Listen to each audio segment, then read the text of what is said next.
lagi. Selamat datang kembali di YouTube channel dan podcast Andi Suanda. Di video kali ini, saya akan menjawab beberapa pertanyaan dari subscriber. Jadi ini ada serial pertanyaan yang saya akan jawab di video kali ini. Tetapi sebelum mulai, saya sekali lagi meminta maaf kepada para subscriber yang sudah bertanya tetapi belum kunjung-kunjung dijawab oleh saya. Mengapa begitu? Karena setelah usai Lebaran, ternyata properti itu sedang ramai-ramainya. Tentu Anda bertanya, masa sih di masa pandemi itu properti ramai? Kenyataannya, terutama untuk properti yang menengah atas, itu turnovernya di tahun 2021 lebih tinggi daripada tahun 2020 ataupun tahun 2019 sebelum pandemi. Mengapa hal itu terjadi? Hal itu disebabkan harga yang ada di market itu mengalami penurunan yang cukup dalam, terutama di wilayah saya, Surabaya, dan juga di area Surabaya Pusat. Nah, dengan harga yang terkoreksi cukup dalam, hal itu membuat banyak permintaan dan banyak transaksi yang terjadi di pasar properti. Terus kemudian instrumen lainnya seperti contoh deposito makin lama makin turun. Terus kemudian harga emas juga semakin tinggi. Dan juga beberapa investor yang saya kenal, mereka masuk ke properti karena yang pertama ada ketakutan instrumen keuangan banyak mengalami gagal bayar. Terus kemudian ada ekspektasi bahwa di tahun 2022 starting 2023 harga properti akan mengalami inflasi yang cukup signifikan. Mengapa hal itu terjadi? Karena pemerintah hampir di seluruh dunia punya pengeluaran yang sangat besar untuk menangani masalah pandemi COVID ini. Yang artinya apa? Printing money. Dengan banyaknya printing money akan membuat inflasi. Dan inflasi itu salah satunya akan berimbas di properti. Maka dari itu, banyak orang-orang yang punya duit itu sudah mulai melarikan uangnya ke properti. Maka dari itu, dengan hal ini yang terjadi, sehingga akhirnya sekali lagi saya mohon maaf kepada para subscriber yang sudah bertanya, sehingga saya agak kesulitan di dalam membagi waktu menjawab pertanyaan Anda. Maka dari itu di video kali ini saya akan menjawab sebisa mungkin pertanyaan Anda di video kali ini. Oke, pertanyaan yang pertama, ada yang bertanya kepada saya, Pak, bagaimana memasarkan properti melalui Facebook Marketplace? Nah, oke. Pertanyaan yang cukup menarik. Karena sebetulnya saya sendiri sih agak jarang memasarkan properti melalui Facebook Marketplace.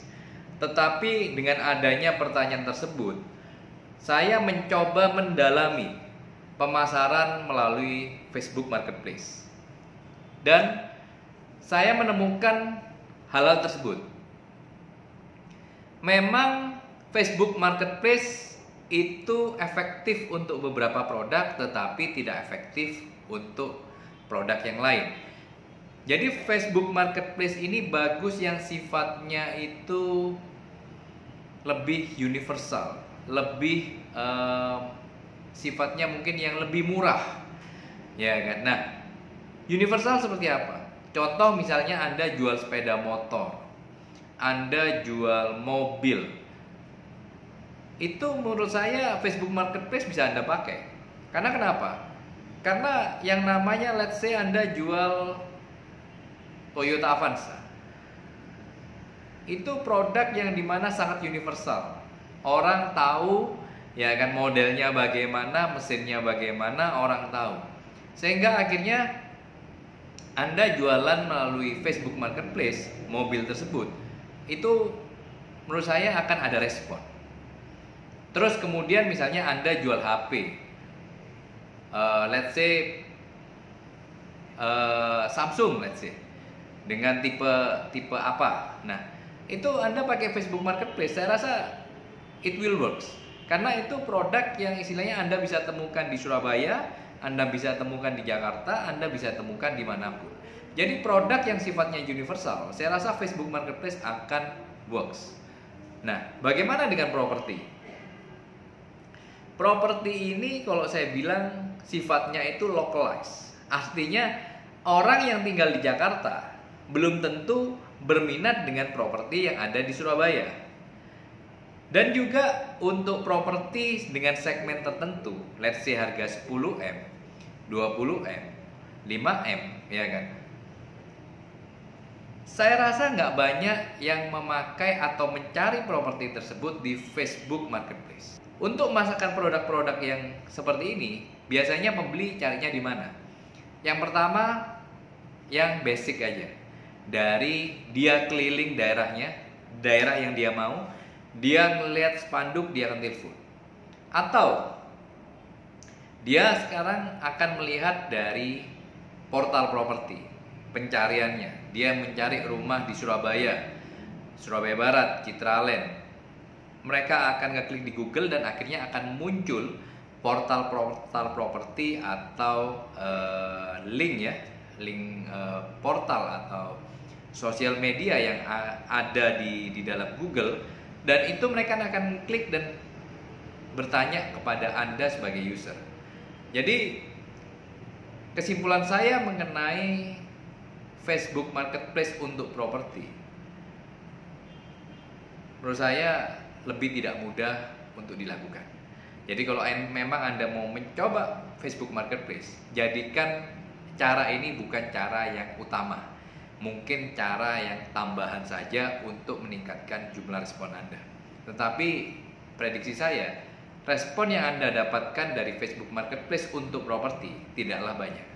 Oke. Terus kemudian saya juga akan menjawab pertanyaan lagi.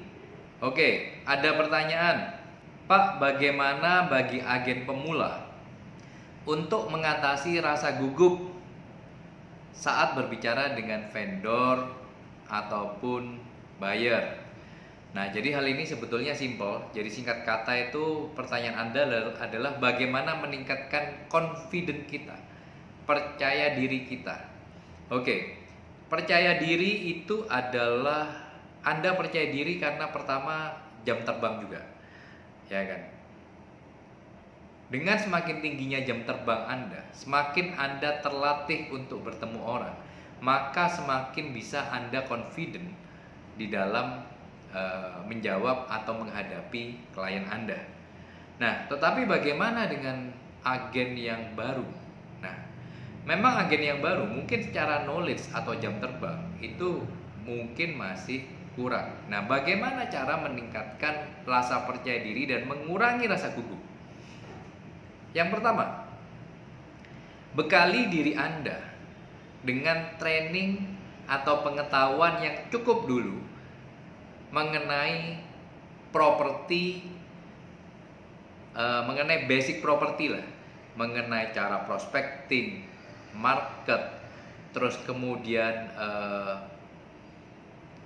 situasi ekonomi, terus kemudian harga pasar, cara pemasaran dan sebagainya. Nah, menurut saya bekali diri Anda dulu dengan hal-hal tersebut. Sama kayak pada waktu kita mau ujian sekolah.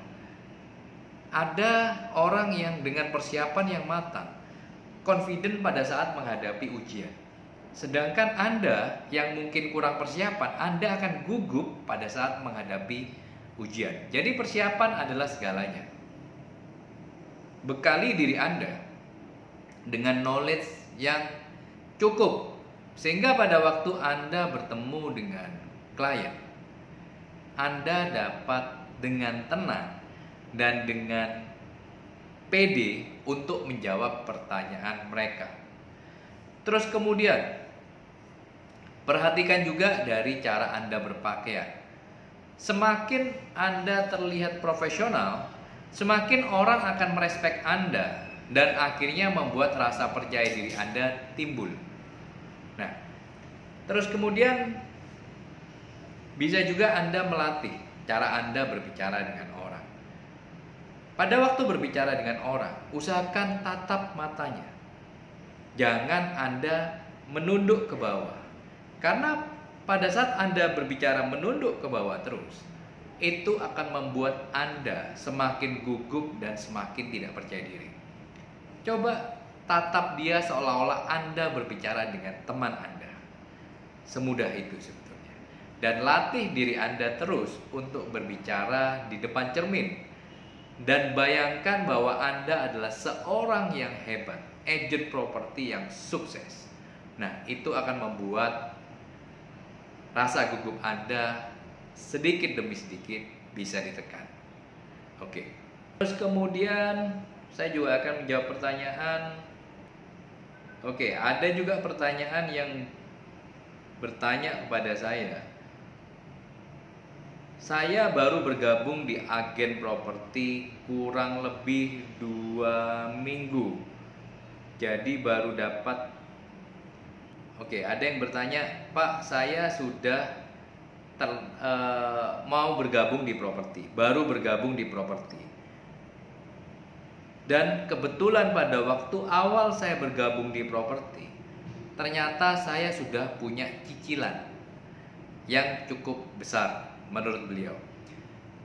Jadi saya tidak tahu apakah cicilan apa. Tebakan saya ya cicilan rumah, cicilan mobil, dan cicilan yang lain-lain ya. Nah, bagaimana pada saat Anda sudah punya cicilan yang cukup banyak, terus kemudian Anda bergabung di properti? Oke, jawaban saya adalah tergantung dari seberapa sanggup Anda membayar cicilan tersebut dan seberapa Anda butuh untuk menyicil barang-barang tersebut. Nah, jadi kalau selama juga Anda mampu, tabungan Anda masih banyak, dan Anda merasa bahwa walaupun Anda tidak closing di properti dalam waktu 3 bulan pertama dan Anda masih bisa nyicil, saya rasa teruskan aja cicilan. Kenapa kok saya bilang 3 bulan? Karena biasanya rata-rata agent properti closing pertama kali itu butuh waktu 3 bulan. Nah, tetapi kalau memang ternyata cicilan itu sangat membebani Anda, sangat membuat Anda tertekan, lebih baik Anda harus merelakan untuk menghentikan cicilan tersebut atau Anda jual barang tersebut. Contoh, Anda punya cicilan mobil, di mana 1 bulan Anda harus membayar sekian rupiah. Saran saya kalau memang itu terlalu membebani Anda, lebih baik Anda jual mobil itu dan Anda dapat sekian rupiah kontan dari hasil penjualan itu. Belikan kendaraan yang lebih murah, yang Anda bisa membelinya dengan kontan, dan ini akan membantu Anda untuk konsentrasi menjalani bisnis properti. Karena segala sesuatu kalau bebannya terlalu berat akan membuat Anda tertekan, dan akhirnya orang yang kerjanya betul-betul tertekan tidak akan perform secara maksimal. Nah, jadi jawaban saya tergantung dari kekuatan Anda sendiri. Jadi saya tidak bisa memberikan jawaban yang pasti kepada Anda. Anda yang bisa menganalisa sendiri. Kira-kira seperti itu. Oke, saya rasa itu pertanyaan yang ada dan saya belum jawab, dan hari ini di video kali ini saya bisa menjawabnya. Jadi silakan bagi Anda yang ingin bertanya seputar properti, Anda bisa bertanya dan saya usahakan bisa menjawab pertanyaan Anda. Sekali lagi terima kasih dan sukses di hidup Anda. Thank you.